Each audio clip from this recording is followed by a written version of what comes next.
President Donald Trump was just impeached, but what was his crime? Last night, Donald Trump became the third president in our nation's history to become impeached.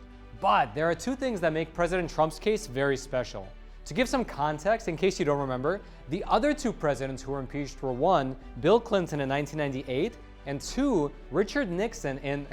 Just kidding, Nixon resigned before he was impeached. The other president was actually Andrew Johnson in 1867. If you don't remember civics class, in order to impeach a president, a simple majority, just 51% of the House, needs to vote in its favor.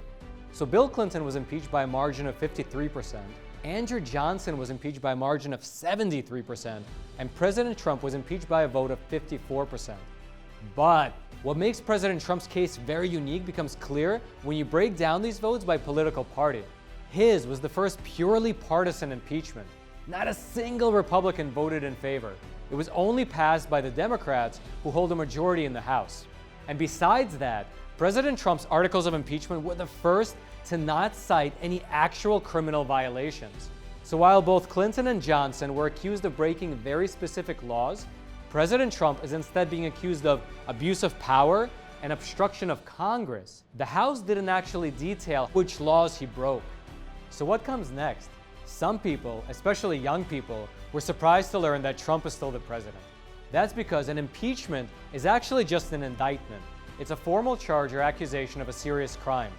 The next step is that Trump will have a trial in the Senate, and it's going to be presided over by Supreme Court Chief Justice John Roberts. And unlike in the House, removing Trump from office would require a 2/3 supermajority in the Senate, meaning that more than 20 Republican senators would have to vote in favor of convicting the president. So if you're looking for a source of honest news into this whole affair, you need to check out The Epoch Times. We've been reporting truthfully about this whole convoluted case without pushing any partisan talking points or false narratives. Instead, we equip you with the facts and let you make up your own mind. That's because The Epoch Times is real news. It's pure journalism that doesn't spin the truth, doesn't report with any hidden agendas, and instead it gives you deep, no-nonsense analysis. We deliver to all 50 states, so no matter where you live, you can experience pure American journalism that's based in traditional values.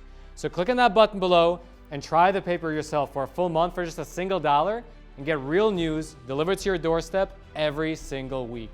Just click that button below.